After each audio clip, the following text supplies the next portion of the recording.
From Florida, Mr. Steube is recognized. Thank you, Mr. Chair. Mr. Sauer, earlier this week, I questioned HHS Secretary Becerra before the Ways and Means Committee, and I asked him about a report put out by a private research organization called Cochrane that found masks may not be effective in preventing COVID.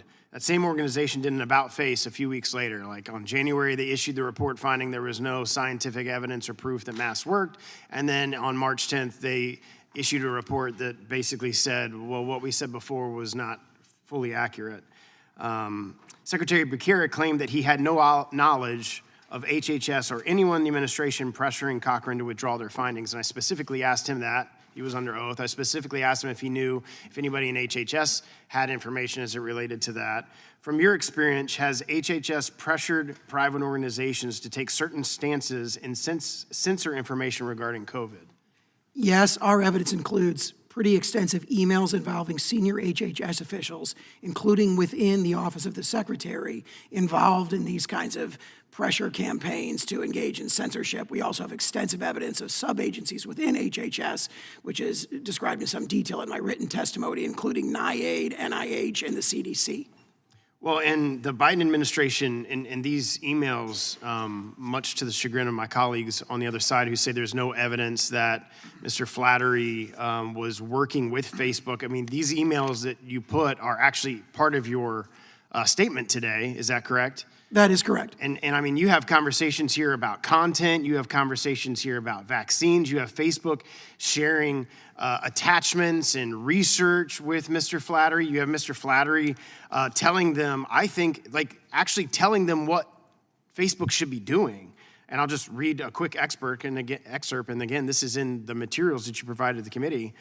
Generally, I think some combo of the following would be effective. Some kind of thing that puts the news in context if folks have seen it, like COVID news panel. I mean, he's directing Facebook of how they should promulgate information, which I would say is disinformation, but their opinion on certain information. And it's right there in your testimony that you've given here today. Can you just like expand on that a little bit? Sure. Thank you for the question, Representative. We see email after email after email from the White House, from Mr. Flaherty, pressuring specifically Facebook, but also other social media platforms to take down disfavored viewpoints. And the emphasis in those emails is on true content. The reason that the emphasis is on true content is because he almost says this in so many words in one of the emails, that the true content is what they perceive to be doing the most to undermine the narrative that the White House favored at the time. So it's viewpoint discrimination targeting truthful speech that they perceive to be the most damaging to the narrative that they're pushing. Which you have actual emails from the White House as part of your testimony today. We have submitted those, yes. And I would just, it's already in the record, but I just want to bring people's attention to that. As it relates to that, the Surgeon General also pressured big tech companies to only allow on their platforms administration-approved information about COVID. Could you go into a little detail about that? That's exactly correct. What we see is what's probably an orchestrated pressure campaign involving the Surgeon General and the Surgeon General's office, and what their witness described in sworn testimony as their bully pulpit to engage in a pressure campaign that reinforced the pressure campaign that was happening largely covertly from the White House, but also at key points became very public. For example, May 5th, 2021, July 15th and 16th, 2021, you have very public pressure from the White House. Then behind the scenes, you have emails where the Office of Surgeon General and the White House are, in a sense, teaming up with the social media platforms to pressure them to remove the information that they thought was unworthy of First Amendment protections. And I've only got a little less than a minute, but could you use the remainder of your time to talk about the more inappropriate ways that the administration sought to control information related to COVID and vaccines? Yes, there's a whole series of these that are set forth in my written testimony. You have the pressure campaign from the White House that involved both public and private components.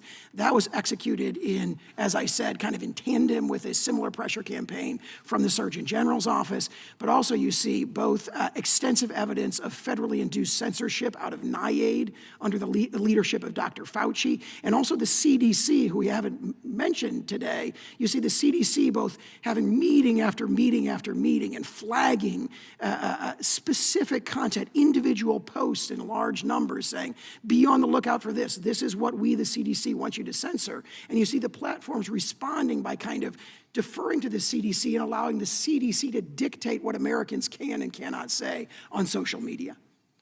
My time's expired. Thank you for being here today, and I look forward to working with you. I think the gentleman yield back. The chair now recognizes Mr. Garamendi from California for 5 minutes of questioning. Thank you, Mr. Chairman. Before we broke for votes, the issue from one of my colleagues